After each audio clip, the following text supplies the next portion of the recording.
Dynamic East, the Future Programme, sponsored by Norse Group.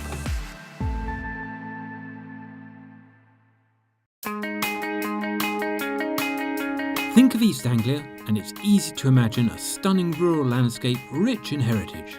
But it's also a dynamic outward-facing region of cutting-edge innovation and enterprise. We're going under the bonnet of the Eastern region to meet some of the talented people doing business on the global stage.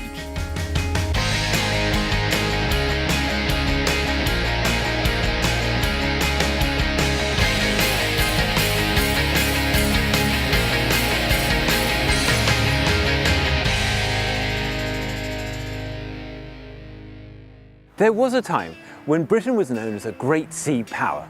Norfolk's most famous son, Admiral Nelson, and many others like him helped us rule the waves. These days, the roles are reversed, and we increasingly look to the sea for our power, particularly the many offshore wind turbines going up around our coast.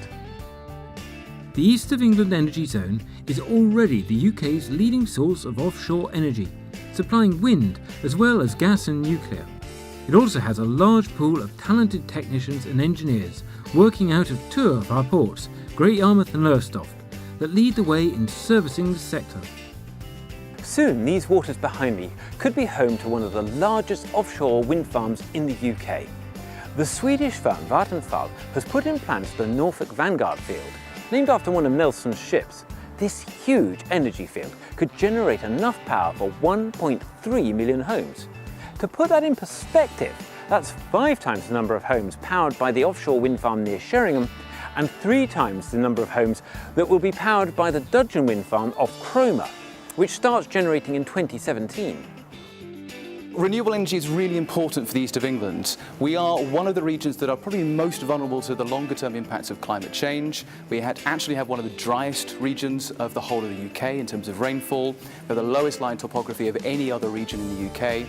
And we really are vulnerable to those long-term impacts of high level rise, sea level rise, and climate change related issues.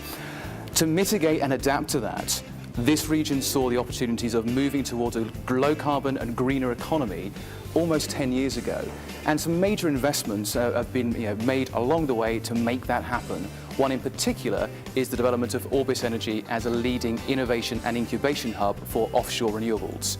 And for that, we define offshore renewables as offshore wind, wave, and tidal power. But between now and 2030, we're expecting somewhere in the region of £17 billion being invested in major projects. That includes the remaining phases of the East Anglia development. That's East Anglia 1 North, East Anglia 2, and East Anglia 3. But it also includes 2 of the biggest wind farms currently going through the planning system, and that's the 2 projects being developed by Vattenfall. That's the Norfolk Vanguard and the Norfolk Boreas, both are about 1.8 gigawatts each, which do make them really the biggest wind farms currently in development across the world.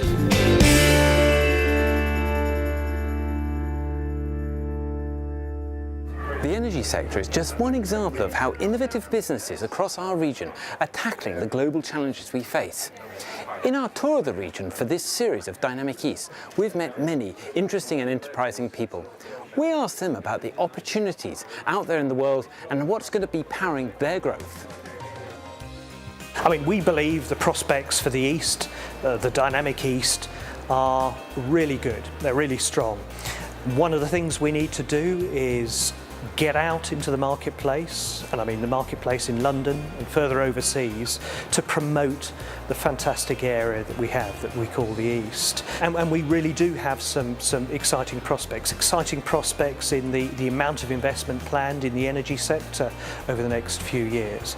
We want to ensure that that investment comes to our area, and that investment enables growth in our jobs, opportunities for young people, and that we capitalise and maximise the investment that's being played. We've since moved into the general automotive market as the opportunities have opened up there. So for future technologies such as advanced driver assistance systems and in going forward to ultimately driverless vehicles as well. Tech East was only launched in April this year. We had an amazing launch at BT Tower down in London with some of the really successful businesses in the region. We're initially focusing our energies on promoting and growing and enhancing the Norfolk and Suffolk region, which is the area that's initially covered by the new Anglia LEP.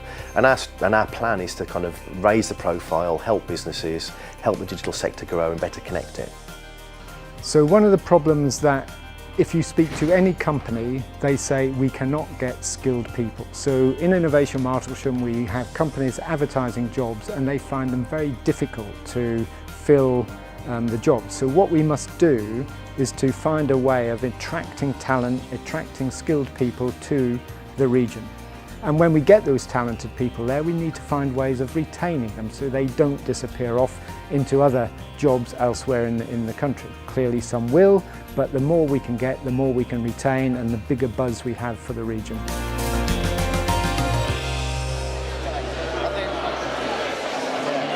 Looking to the future, one of the best ways to start and grow your business in these uncertain times is to meet with other motivated local businesses. Networking is often the key to success for many entrepreneurs.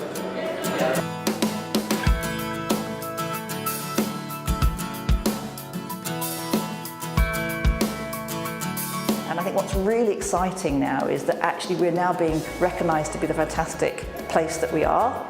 There are other things that are happening as far as our young people. Obviously the Chamber is passionate and we're doing a lot of work linking business and schools, but it's actually just educating the schools and the young people about what the huge opportunities. We have fantastic sectors here. Obviously oil and gas has been a little bit slower, but there's still masses of future. Renewables, offshore wind, high-tech businesses. There's a new organisation called Tech East, which is bringing all that technology together and actually working with schools, so just to motivate our young people. And of course, get those young people to motivate the businesses, because we have quite a few young people in our own organisation, and they just challenge us constantly, you know, why are we not doing this? How do we use technology? And I think that's, again, we need to kind of make sure that young people really do work with the businesses in order to make us the fantastic place we want to be.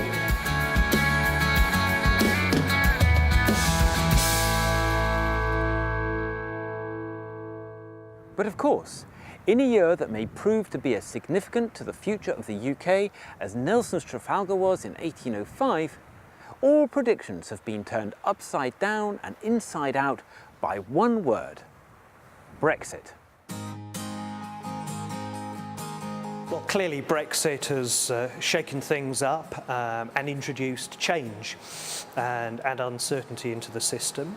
Right now, things are looking okay. There's mixed messages from businesses about the impact of Brexit, but the reality is we're still in the European Union, so actually nothing has changed right now. From our perspective, the government's decision to enable the European funding that is still available to us to proceed is fantastically good news for a very simple reason. It's chiefly it's funding our growth hub, our team of advisors who go out there without fear or favour, working with businesses to give them advice. And of course, in a changing environment, that advice is going to be all the more important. Brexit has proved to be quite divisive in some areas, but really it's just a question mark. People don't know what's going to happen in 7 to 8 months. The sooner we know, the better. That said, being forced to look outside of your typical market is never a bad thing, and we've seen some interesting prospects on the horizon further afield than Europe. And hopefully, if the right people push hard enough, this will end up being a positive thing in the long run. If you look at places like Norwich, just the dynamism of the businesses there, they drive their own networks. They don't need huge buildings because the people push it so well. And I think that's the one thing we have that almost no one else has, the people. There's a real passion to make this place great and do amazing work in this locale.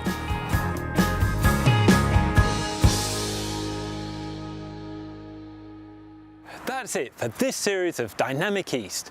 We hope you have enjoyed finding out more about the world-class business sectors in our region as much as we've enjoyed meeting the talented and motivated people who make them tick. If you've got a business story to share, get in touch with us here at Mustard TV using the email address below. Thanks for watching.